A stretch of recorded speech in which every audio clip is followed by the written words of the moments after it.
news! It's not really, calm down. After making a few signings on the first day of free agency, the Leafs made 2 more. And Hockey Twitter overreacted, and I am part of Hockey Twitter, and I overreacted. Before we overreact, let me tell you something. The NHL season might be over, but the summer is piping hot! With Canadian football, tennis, PGA, F1, and of course the Blue Jays are making me sad. All the action starts with Sports Interaction, Canada's sportsbook. Bet before the games, live, in play, or one of our many prop bets. Doing it right since 1997, Sports Interaction makes it easy to deposit, play, and cash out. Join now and see all sports betting has to offer. Head to sportsinteraction.com/SDPN. That's sportsinteraction.com/SDPN. It's 18 plus. Please play responsibly. The Leafs signed 2 defensemen. Both of them 1 year, one way, league mint, $750,000 against the cap. The first one is Victor Mete. The other is Jordie Benn. Last year, Jordie Benn, brother of Jamie Benn, captain of the Dallas Stars, played with the Minnesota Wild. Last year, Victor Mete, still rather young, remember, drafted 100th overall by the Montreal Canadiens,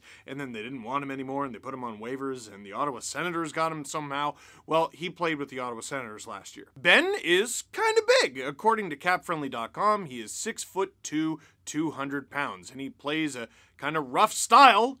Not a ton of offense there, but he's rough and he has a beard, and the Leafs already have one of those, but now they got another. Victor Mete? Kind of the opposite. He's 5'9", so he's considerably shorter than Jamie Benn, but at 187 pounds, he doesn't give up much in weight. Bit more mobile, kind of like an offensive defenseman who doesn't put up any points. That's not true, that's mean. He puts up some points. It's just, remember, he began his career and he couldn't score a goal. And then he scored 4, minus 19 in 37 games last year. Take that with a little, grain of salt. It's Ottawa, who's had a good couple days, but I mean last year's Ottawa, they didn't have a good couple anything. Now, something that's appealing about this is both guys can play the left and the right. Both of them shoot left, but they're capable of playing both sides, so like TJ Brody. You might remember in recent memory, Jordie Benn fought Wayne Simmons in a game between the Canucks and the Leafs when Benn was with the Canucks.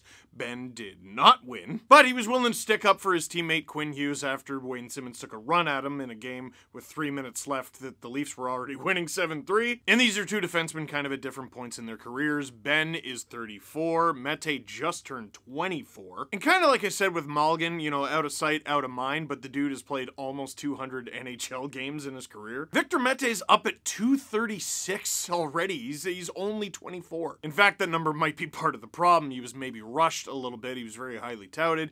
Canada's World Junior team, London Knights program, all that. And immediately where my brain went and where a lot of people's brains went when they saw these signings, or at least one of them, Mete, Jordie Benn, what does this mean? Are the Leafs trading Rasmus Sandin? Oh my gosh, the negotiations, they're not going well. What if it's not Sandin? What if it's Munson? What if it's both? Oh my god, what if they make Hall captain? And then I did this thing that I don't always do when the Leafs do stuff. I thought. And I went, hold your horses, Steven. Jordie Benn and Victor Mete, neither of them even played half the games last season. Neither of them even eclipsed 40 games played last season. Will either of these guys play games for the Toronto Maple Leafs? Yeah, probably. If there's an injury. And I'll go as far as to say, if they get called up. Both of these guys are on 100% variable contracts and can be put in the minors to 0 cap hit to the Leafs, and they'll be well compensated for it. According to Cap Friendly, both contracts are 1 year, one way, $750,000, which means in the minors, they'll make $750,000. There's guys in the AHL making like, I don't know, 70, which is fine, but it's a lot less. Is something going down with the Leafs and Jake Muzzin? Is something going down with the Leafs and Rasmus Sandin? Is something going down with the Leafs and Justin Hall? Maybe.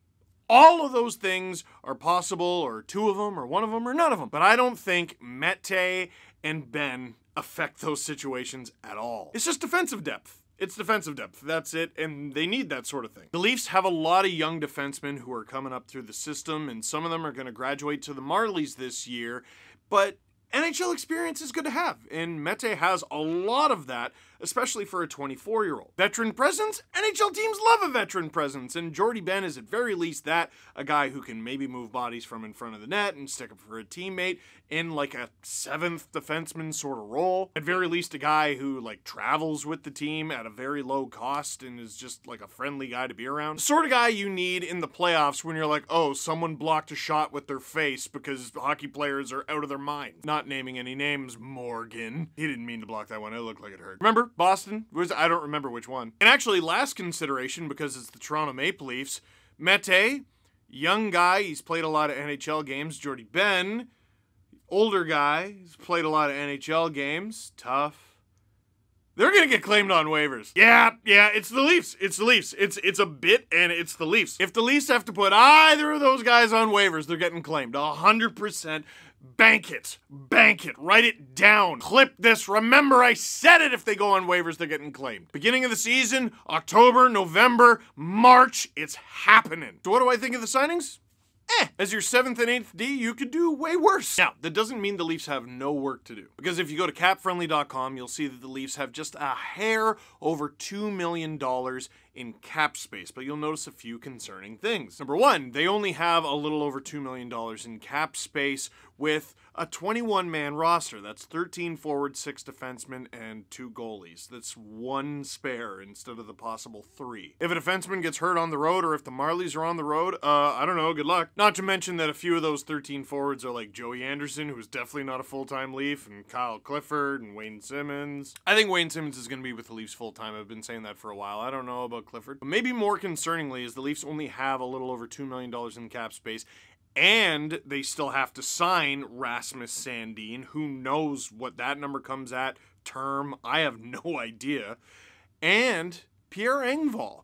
And I think that negotiation is a little tougher than you might expect. He ended up having a pretty good season, especially in the back half.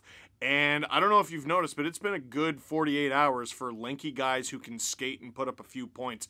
Mikheyev and Nichushkin, and I'm not saying he's either of those guys, but he's perhaps the diet version. And if I'm Pierre Engvall, I'm saying, listen, I know I'm not Valeri Nichushkin, but I know I'm not 1/6 of him. The Leafs back end is awful crowded, and $2 million of Justin Holl, I don't know if that's a luxury they can afford anymore, but right-handed defensemen don't grow on trees. Good ones, anyway. And usually the good ones want more than $2 million. Sandin's been in rumors, you know, how is that negotiation going? Detroit could be lurking with an offer sheet. I'll believe it when I see it. Jake Muzzin, there were whispers like a few weeks ago, but I haven't heard anything since. I haven't really seen anyone talk about it. Then there's the very interesting case of Alexander Kerfoot. I think the Leafs could be in a very interesting position here. A lot of teams have swung and missed on centers here in free agency. There aren't many left, and the ones that are left aren't of Kerfoot's quality, frankly.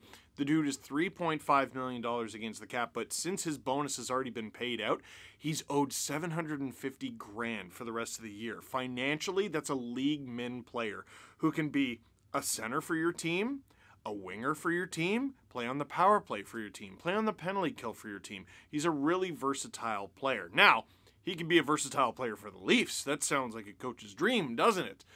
I don't know if he's a luxury the Leafs can afford anymore. And they have guys who can maybe fill his role on the wing. And this is the problem. He's not a full-time center on the Toronto Maple Leafs. They got Matthews, they got Tavares, they got Kampf. And unless they're moving Tavares to the wing to put Kerfoot up the middle. No, I'm not even going to allow myself to finish that sentence. Maybe. No. Listen, there's a lot out there that hasn't happened yet. This is kind of an unusual free agency period. There are a few teams that are like very obviously screwed and a few teams that are very obviously still shopping. Nazem Kadri doesn't have a team yet. Like, how many guys even signed today? Like, who was the biggest name who signed today on the second day of free agency? Dylan Strome? Whatever happened to that JT Miller trade in Vancouver? Do we really believe Philly is done? Literally, who is going to play for the Coyotes or Blackhawks? Lou Lamoriello and the Islanders were sniffing around on Johnny Gaudreau, and they didn't get him, and now they're just going to do nothing? I don't think so. There's still a lot that can happen, and I can't believe I'm the one saying this. So, what do you think of these two signings, and what do you think the Leafs are going to do next? Leave a comment in the comment box down below, but for now, that is it for this one. Thank you very much for watching. Click like if you like this video. Click subscribe if you really like to. Tell all your friends. Brand new Steve Dangle podcast today, and yesterday there was another one. So it's sort of like free agency part 1 and part 2. You got to listen to them both! And then the Jesse Blake Sports Report on SDPN. SDPN! SDPN!